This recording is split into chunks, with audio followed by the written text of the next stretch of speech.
food waste became very noticeable for me.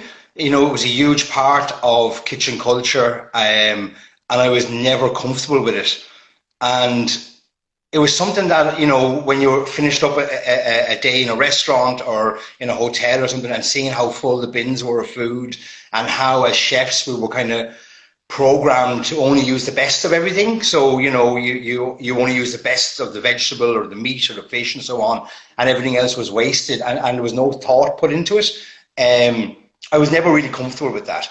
And, you know, I suppose growing up, with my parents and everything, as everyone did back then, like we used everything, you know, and that's just what you did. It wasn't unusual to use absolutely everything. So I kind of looked at this and thought, well, if we're doing this in restaurants, hotels and so on such a large scale, well, then obviously we're huge contributors to waste, and how can we change that? And I suppose fast forward to food space, that's how food space was kind of brought about. We're 4.5 years old now. As a company, and we're part of a larger company, Appiona, which is a European facility management company.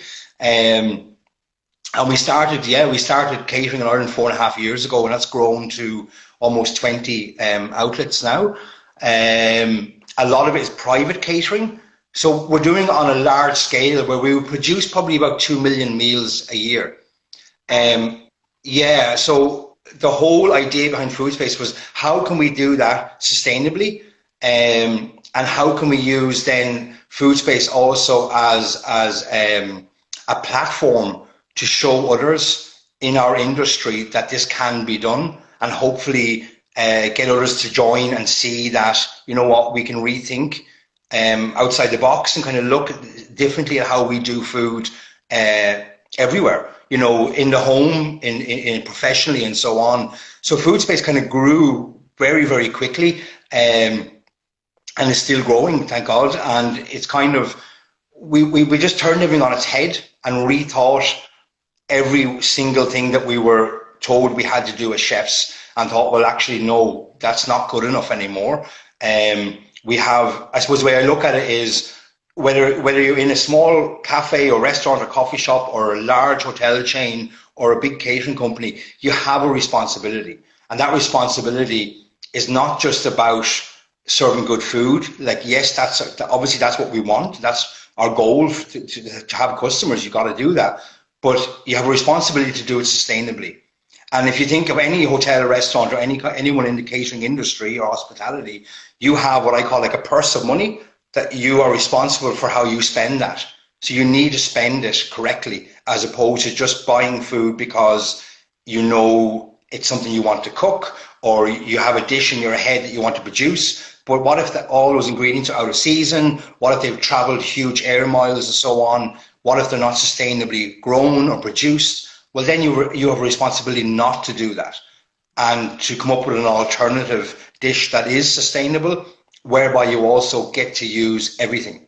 And we literally, and we're constantly at this, it's like a Pandora's box, it's never ending. We're constantly looking at how do we, you know, use up every single item we have. And there's lots of different innovative ideas, and, you know, we're always coming up. We have a great team. You know, there's like food space, we probably have about, I think, God, it's about 150 employees now. And the chefs and everyone are so passionate about it that we're constantly evolving into being more and more sustainable for our food, as well as our plastics and everything that we do. And I've worked in restaurants myself. I was mostly front of house, not the back of house, but I know how important, when even like in the front, ullage was the big thing, you know, the spillage, the waste. Is it profitable for a small kitchen to be sustainable as well? It is. Well, it's actually more profitable, because like if you look at a typical, say, account sheet, a P&L, profit and loss sheet, on every sheet, whether you put it in yourself, your accountant is going to put in, there's always wastage.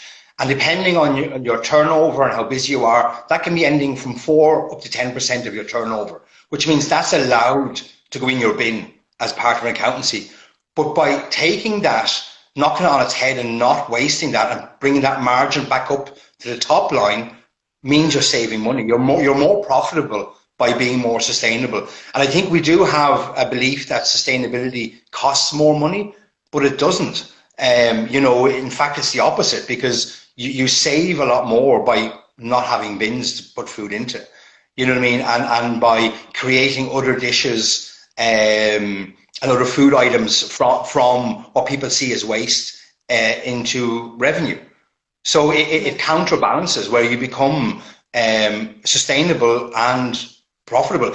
To be sustainable, you have to be financially sustainable as well, because you don't have a business then. So it's marrying the two together, financially and ethically, and you know, reducing your carbon footprint and looking at everything you do and question everything. It really is about stepping back and looking at how we produce food, you know, what way we waste it, or what we can do with that, and literally going, okay, there's always an option to do better, and how do we do that? You know, and that's the kind of mindset that we run Food Space with. It's constantly, you know, looking at everything, and outside of food as well. It's everything from, you know, power, energy, down to plastics, down to uniforms. It's looking at everything and going, how do we do this better? You know, how can we be sustainable at a large scale? And that's the whole ethos behind what we do. I was going to say to you, I mean, I read the statistic recently on the UN website, is that 1/3 of all food produced is wasted. And I was imagining what that would be from just even a domestic going into a supermarket, spending €100 on food, and then leaving €33 worth of food on the conveyor belt and going home. It's and that's the thing, you know. Yeah, and if you put a monetary value to it, because don't forget, so food waste, especially in Ireland, 70% of food waste actually occurs in the home, in your everyday home. And we're all very guilty of doing our shopping whenever we do it, a Friday, Saturday, whenever, during the week. And we come home with bags of food and we throw out existing food to make room for the new food. And that's, you know, we're very much caught up in marketing and so on, and how supermarkets and shops place and sell food to you. It's very easy to go in there wanting 4 items and coming out with 15 items. And that's very clever marketing and so on. But this contributes to more and more food waste. And it literally is about, you know, sticking to what you want to buy and only buying that is always a first step for food waste at home. Really is, and it sounds a bit kind of, oh, it's like doing homework, but planning out what you're going to eat next week and what you want to cook and just sticking to that ensures that you don't have a surplus of food in your fridge or in your press at the end of a week that you're going to throw out because you never got to use it, or you bought it because it was on a promotion and you didn't really want it. You know, and don't forget, while supermarkets there's obviously a huge price war. There's so many supermarkets out there, and they undersell food purposely to get you in. And then that margin that they've taken off the food has got on something else that you're going to buy as well. So don't think that supermarkets have reduced their margins or anything like that. They haven't. They've just been very clever in how they market it. So they know you're going in there for food. They will reduce the price of that food to get you in the door, but then they will upsell other items to you with a higher margin to make up for the underselling of food. And this whole thing has led to what I would call it's like a total disconnect to our food. People don't know, as consumers, we don't know what's in season anymore. We don't know the true value of food that we're buying.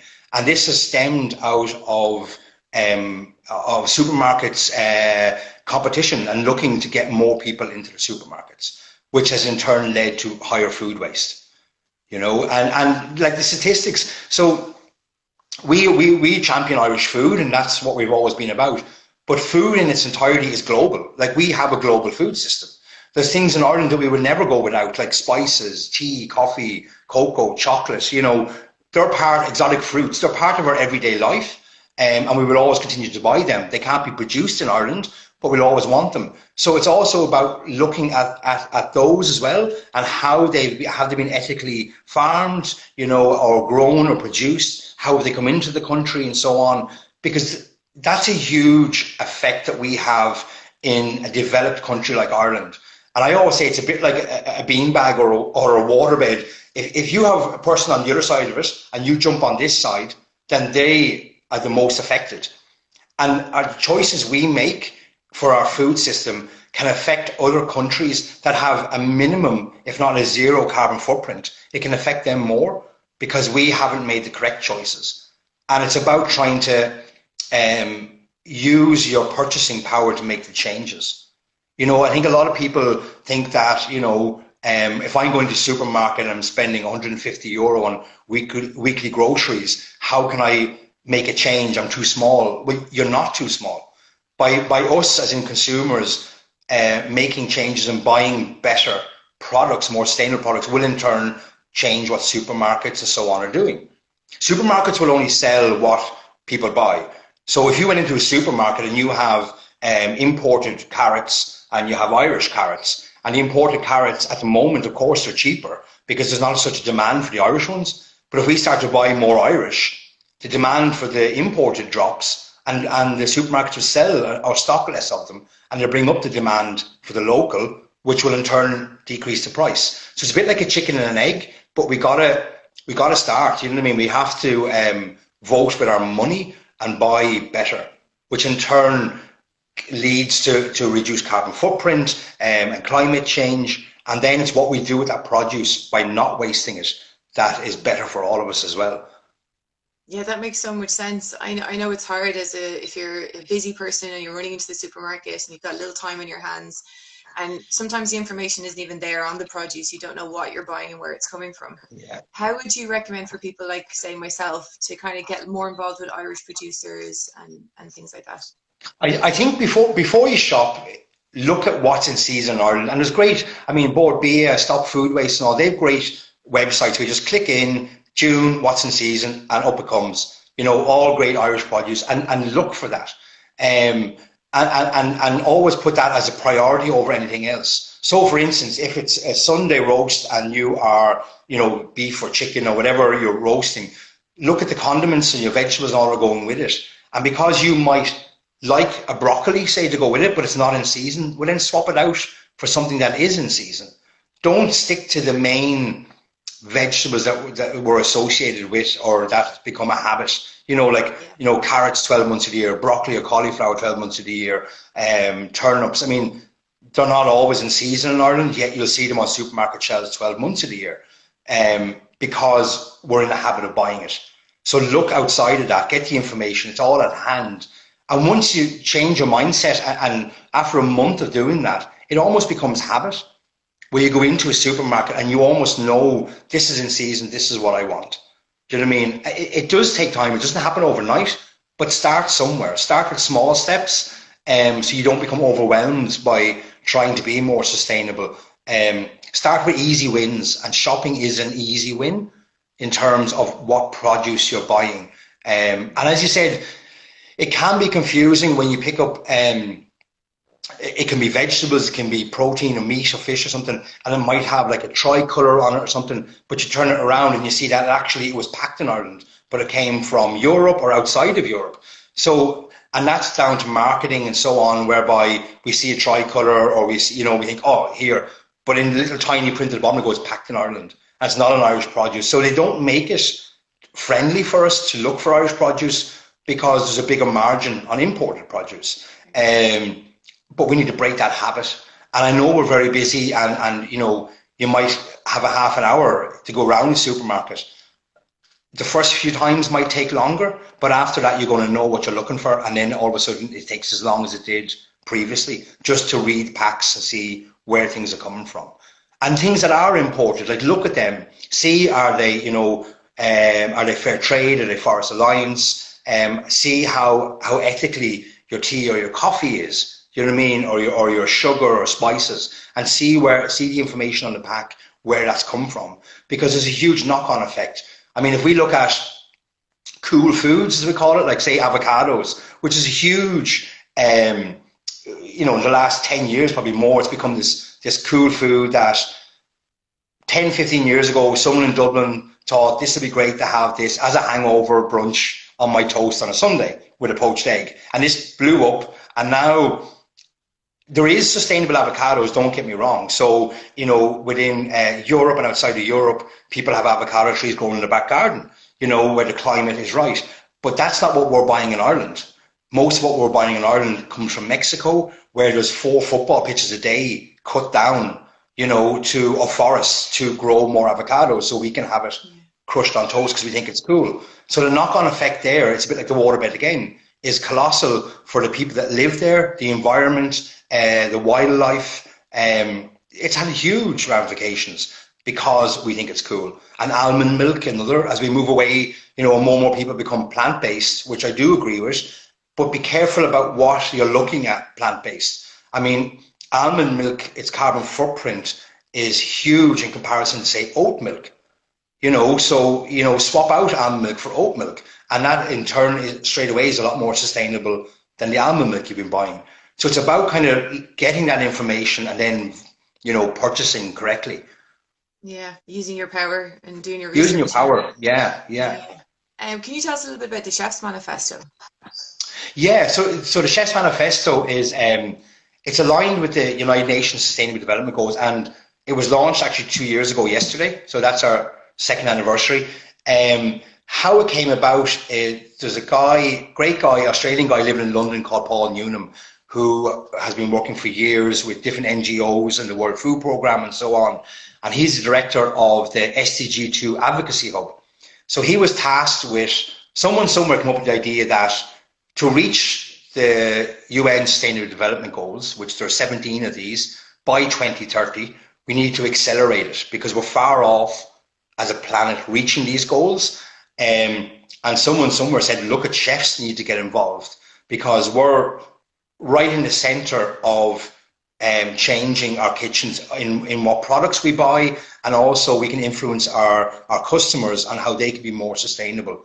So Paul was tasked, I suppose, with putting this together, and it started off with a small group of chefs that got together to get the 17 goals, which have sub-goals and so on. They're huge. I won't say complicated, but there's a lot behind each goal.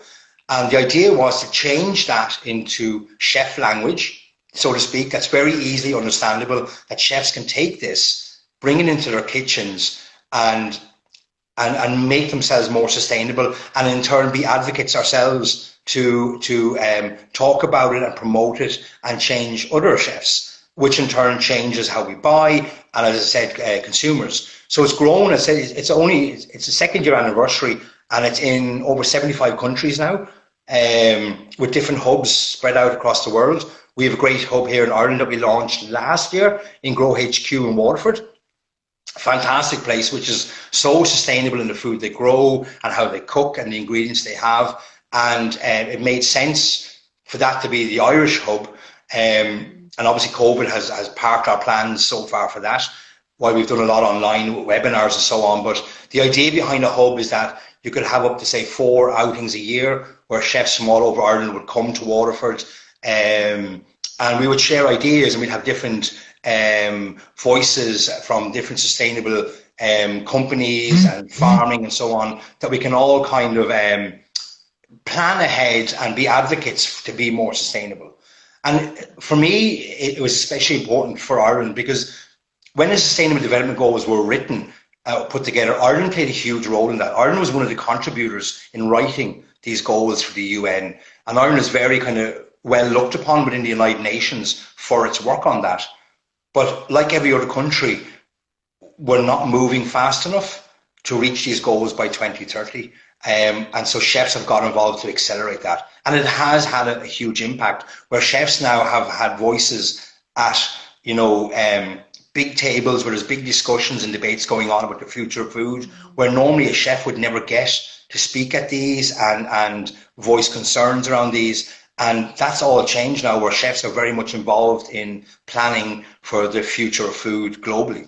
And that's what the manifesto has done. So it's been brilliant to be involved in it. And there's chefs right across the globe that are so passionate about it, that are really pushing this forward and making the change to accelerate this so that we can reach the goals by 2030.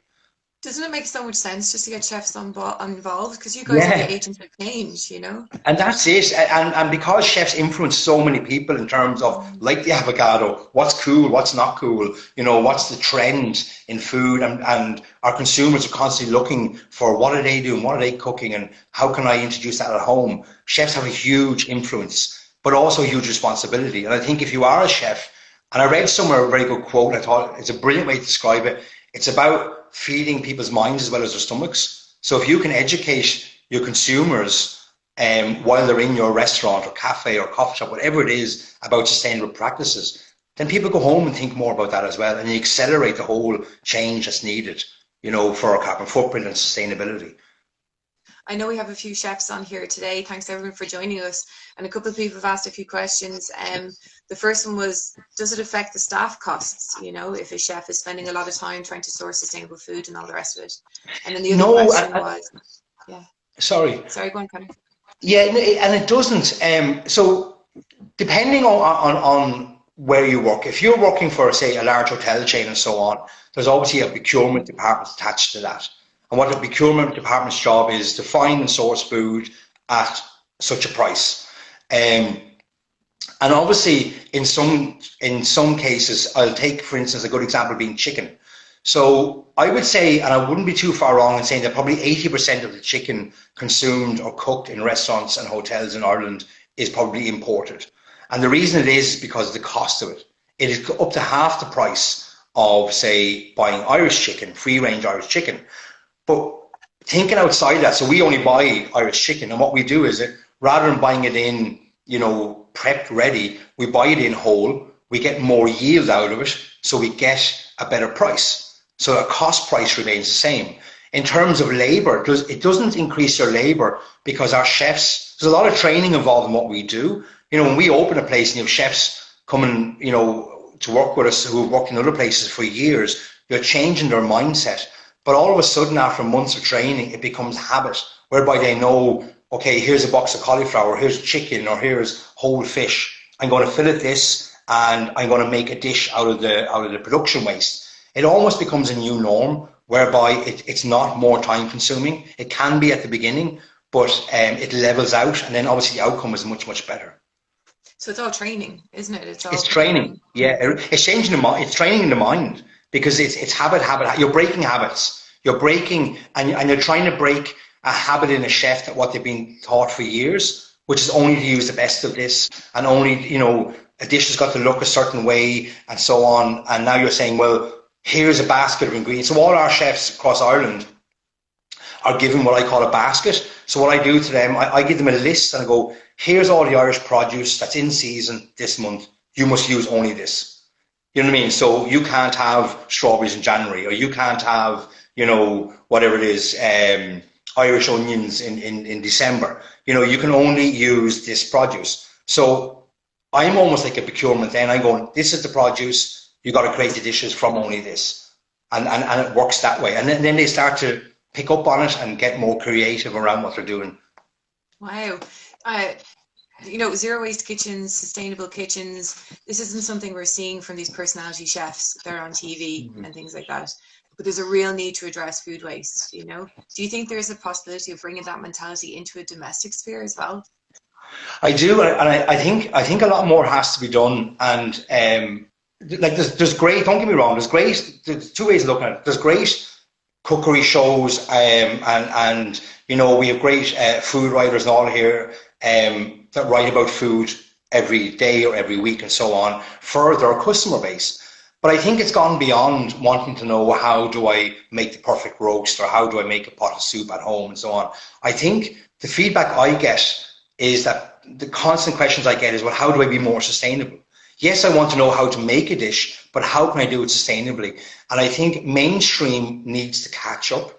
And I think we need to introduce more reading or TV programs around sustainable living. And that can be across the board. It's not just food. It's the clothes you're wearing. It's what you're wasting. It's what you're spending your money on. I think we need to show more of a lifestyle around how to be sustainable at home, and we're not doing that.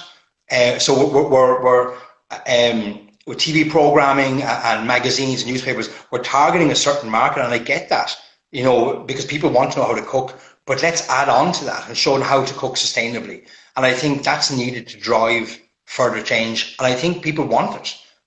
People always constantly ask, Connor, have you a recipe for this? Or I have this left over. I've got stalks, or I've got vegetable peels. So they're not talking about how did I cook my roast, or how did I make a soup, or a salad, whatever it was. The questions I'm constantly asked is, here's a plate or a container of leftovers. from my dinner, as in vegetable peels and bones or whatever it might be. What do I do with these? And that's where people are hungry to learn more about that. Because I think in the last probably 5-6 years, sustainability has become mainstream, as in people are very much aware of it, but don't know where to start.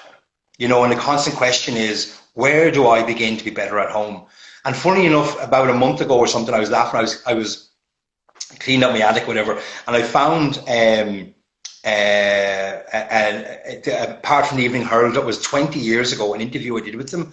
And it was me in the kitchen 20 years ago talking about exactly what I'm talking about now, about sustainability, about local food, about not using plastics, about using everything. That's 20 years ago. We haven't moved on. It's kind of, you're sitting there going, I'm still talking about it 20 years later. Why? So it's kind of like, while it is more, people are more aware, I think that people are really hungry to learn how to do it. And that's where, media need to play a part as well, in teaching people, going beyond just a recipe and showing more as well about that. Somebody just asked there, do you think this could be legislated for ever? Is that even a possibility?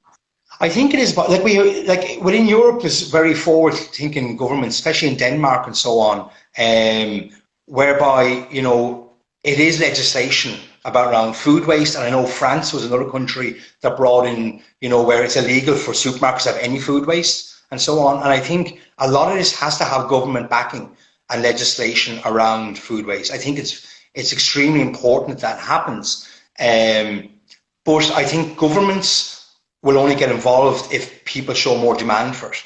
If it's a quiet kind of thing that's happening, if it's a quiet revolution that's happening within your home, it's not reaching government level and they're not aware that this is going on. So bringing in, like this, just having talks like this, open talks about the future of food, is what puts pressure on governments and so on to look at it. And I know there's initiatives coming in next year, as you're well aware, around plastics and so on, which is brilliant, but we got to move that into food as well. We have to move that into food and look at where our food comes from, both locally as well as international coming into the country. How is it getting here? What effect is it having on the climate?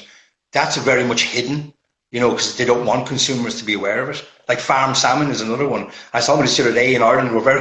It's a very Irish thing that you go to a function, a hotel, be it a wedding or a dinner party. It's always beef or salmon, if you ask 90% of people, or 90% of people probably answer, if you ask them, what's your favorite fish? It's automatically, let's say, salmon, because it's just something, it's a habit we've always had. Yet, not all, but the majority of farmed salmon in this country is a huge pollutant, whereby double the weight of a farmed salmon, double that weight in wild fish is being killed, either through pollutants from a farm or feed for a farm fish. So we have all this great wild species of fish. We're an island swimming all around us, which is plentiful and sustainable, but yet we go for the farm fish all the time, which, let's be honest, it's flavourless. It's huge knock-on effects, huge, climate change because of how it's farmed. But as habit, that's what we go for. And again, legislation, change, more media presence around making people aware of this, I think, will drive more change. The Conscious Cup campaign just said something there. The courses for nutritionists, do they cover anything on sustainably sourced food? You'd have training for chefs in colleges. Do they cover that as well? Sustainably sourced food? A lot of colleges have changed, and I know we've done a lot with different colleges in Galway and here in Dublin, and Jacinta Dalton over in Galway and Annette Sweeney in Tallaght have really changed how they train chefs. And we've done talks in both on food waste, which has never really been done, in old colleges and universities, where it's always been about the dish and how you produce it and how you can add flavour and so on, which I get, but they never brought it to the next level. That is changing, and universities and colleges are changing, which is a huge help. But we also have a problem whereby our industry, the amount of people coming into the colleges and all, has dropped hugely. I mean, I suppose in some ways people aren't attracted to this industry because it's noted for, long hours or unsociable hours, weekends and so on. But I've been doing this all my life. I would never change it. I think if you have a passion for food, and you enjoy the buzz and the atmosphere, and you have any kind of creative side to you, getting into the chef industry is a must. It's a fantastic industry, where you can really make change and influence other people as well, along with not just cooking.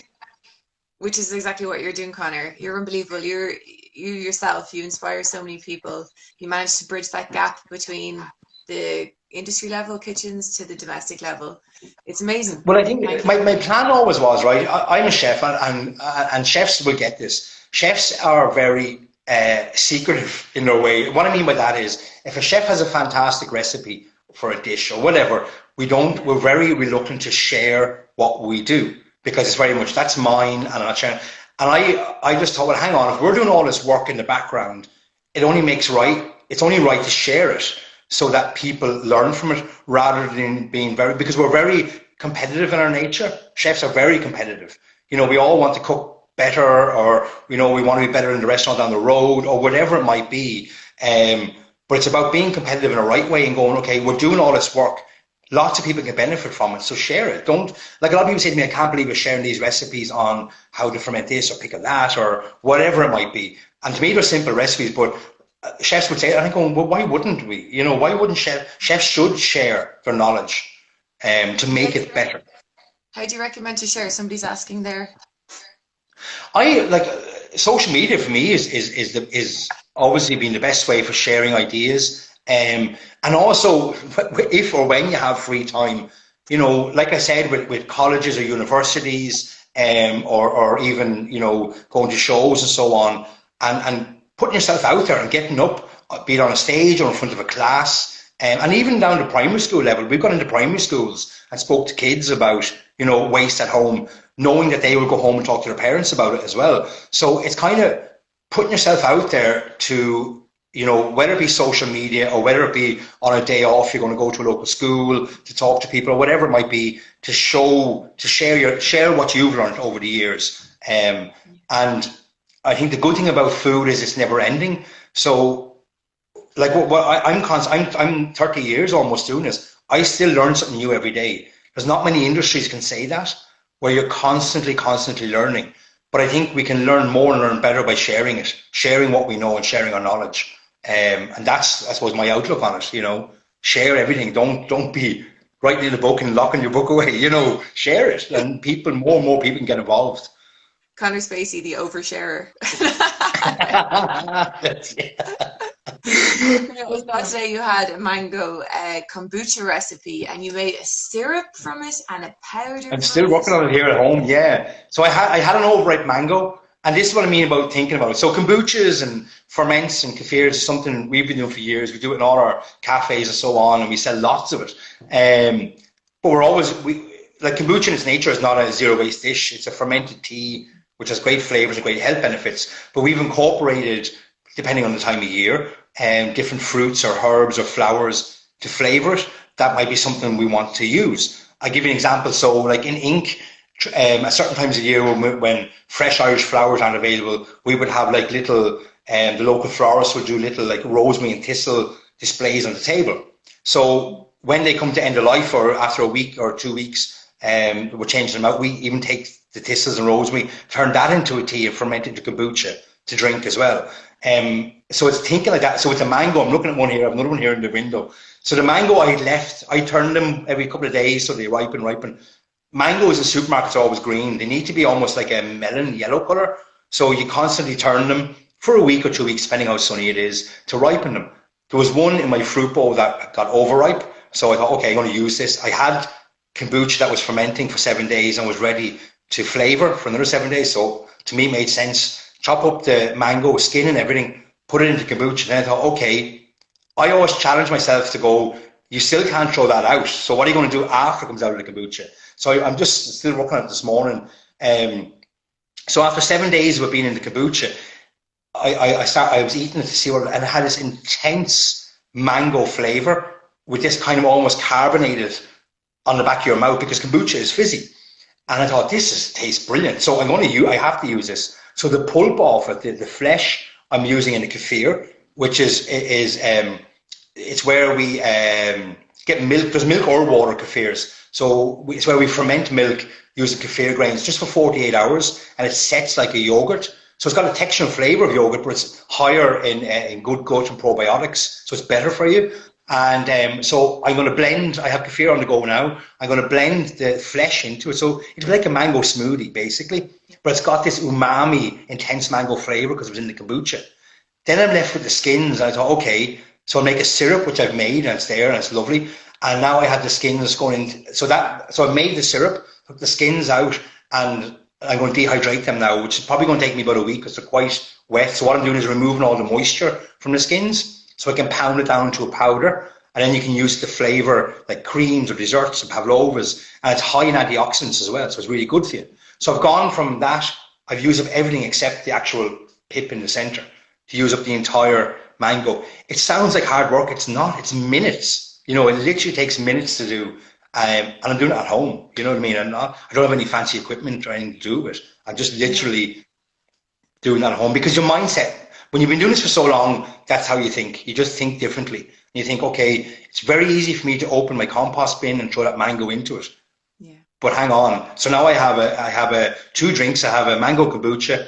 Later on tomorrow, I'll have a mango kefir, like a mango smoothie. I have a mango syrup, and I will have a mango powder in about a week's time. All from an overripe. What would you use the powder for? It's great sprinkled on top. So say you had, say you're making dessert, say it was a cheesecake, a pavlova, or you were just whipping cream to go on top of a trifle. Add the powder into it, and it gives this umami mango flavor. But it's also packed with antioxidants, so it's actually good for you as well. So, and that's what I mean. You challenge yourself to think, if I'm not throwing anything away, then I'm not throwing anything away. It's like the banana skin chutney. You know, it's like, here's banana skins. It's yum, isn't it? And it goes with everything. Yeah, it's so good. I'm practically putting on my porridge. It's lovely. I love it. And that stemmed from a conversation I had with a chef about 3.5, 4 years ago in London. And this is what I mean about chefs sharing ideas. So there's a chef from Brazil, David Hertz, and he runs this huge, it's not even a soup kitchen. It's a social place for people to come to that can eat well. You know, they can change clothes and shower and all that. And he runs one of these in Brazil with Massimo Bottura. And I was talking, we met, he's part of Chefs Manifesto. And we were in London about 3.5 years ago, whatever, when we were first getting all this together. And he was talking to me about banana skins and how they use the skin like bacon, how they cook it like bacon. And there was a very famous story with Massimo Bottura, how when they opened that kitchen, it was during the Olympics at the time, and they were looking to feed, I think it was 300 or 400 homeless using surplus food from the Olympic Village. And they were doing a simple pasta dish. They were told they were getting ham or bacon. That didn't arrive, and they got loads of bananas. And it was him and Massimo that came up with this idea of chopping the bananas and cooking them like bacon. And they served it out as a carbonara, and people loved it. So when he was talking about that, I, up until then, never thought of using banana skins. And that led to what we now use within food space. And that's going back to what I mean about chefs sharing knowledge and ideas that help everybody be more sustainable. That's a great example of that, you know. Well, you're a great example in general, Conor. If anyone's interested to go onto your Instagram page, there's loads of recipes of loads of different ways of using up food. Listen, I just want to say thank you so much for talking to us today. Thank you for all your energy, all your love, and hopefully we'll get you back on here again soon. We'll talk to you again. Brilliant. Yeah, loved it. Thanks a million. Cheers. No problem. Thanks to everyone for joining. See you next week. We'll be joined by Taz and Geraldine from Sustainable Fashion Ireland. Bye.